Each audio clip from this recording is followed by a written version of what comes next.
The Honourable Member for Montcalm. I would start, Madam Speaker, my speech this evening by mentioning two images. The first, nothing is worse than disease, but the remedy can be. And the second one, you don't take a sledgehammer to kill a fly, you use an appropriate tool, a fly swatter. But right now, the government, in secret, and that's the problem with this bill, with C-368,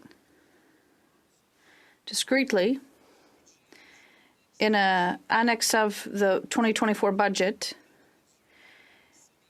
introduced in C-47 provisions that since the beginning have always distinguished natural health products from drugs, and rightly so, because when you look at the drug industry and the pharmaceutical industry in general, these companies might have recovery costs, but they do have 20-year patents.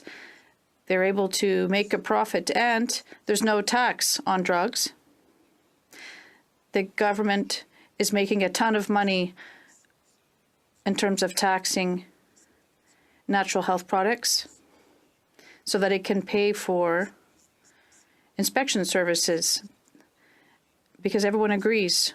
When we met in September, everyone agreed with the fact that consumers deserve effective products that are safe and guaranteed, and that is up to Health Canada to do its job.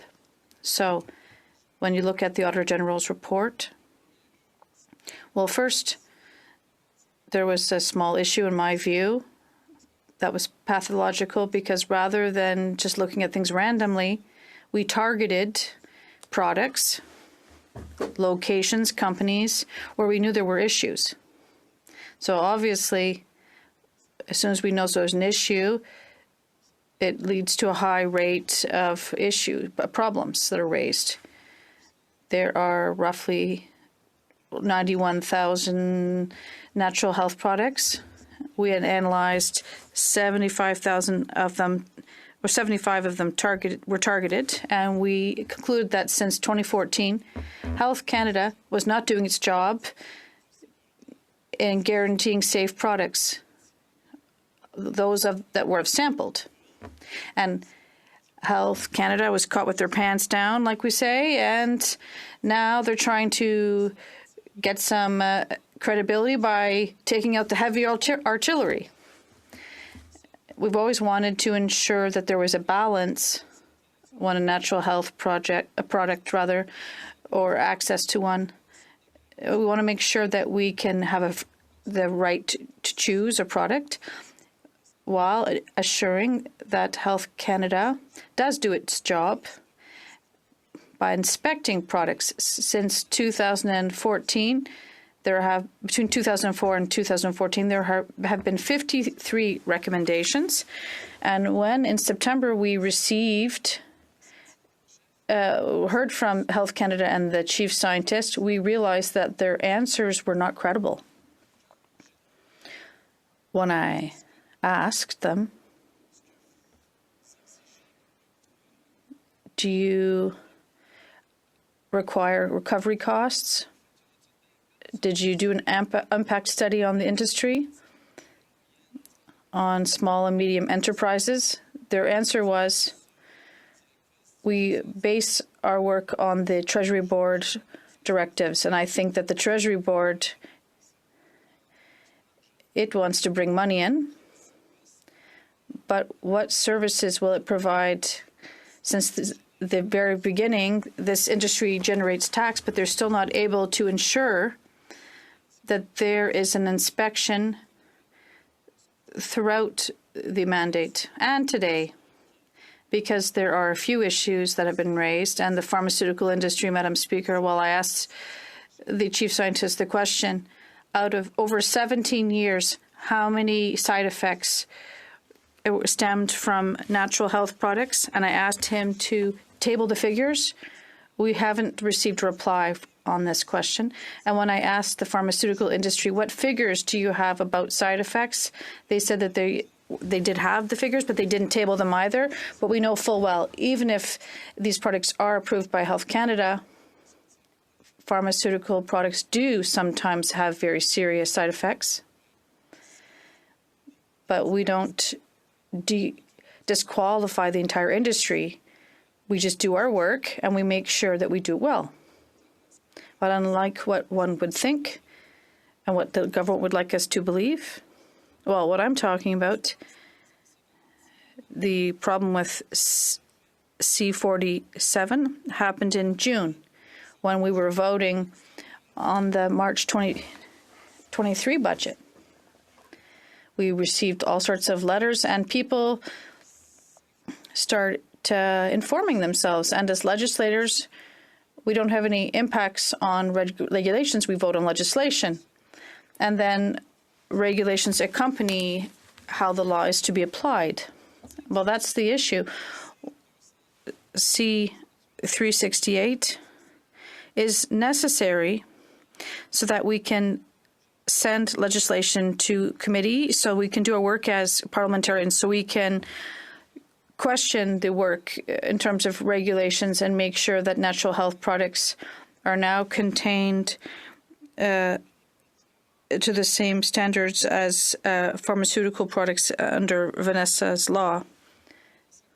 We wouldn't be here today if the government was more transparent, and if we had done the consultations that were required, and if we had worked with everyone to make sure that we found points of convergence so we don't hamper an industry that Quebecers and Canadians have a right to have access to. They have a right to a choice. No one is forcing a natural health product through a prescription. I'm not forced to buy it. I only buy it if I inform myself about it. Yes, there can be risks, Madam Speaker, and of course, we have to respect pharmacists' advice. Yes, there can be drug interactions, but drug interactions occur between prescribed medications by a doctor versus a pharmaceutical product that I buy. None of this is to be minimized, but it's not because there are a few delinquents in an industry that you need to undermine the entire industry and hamper small and medium-sized enterprises that do want to sell products that are healthy, because that is their prime motivation, people's health.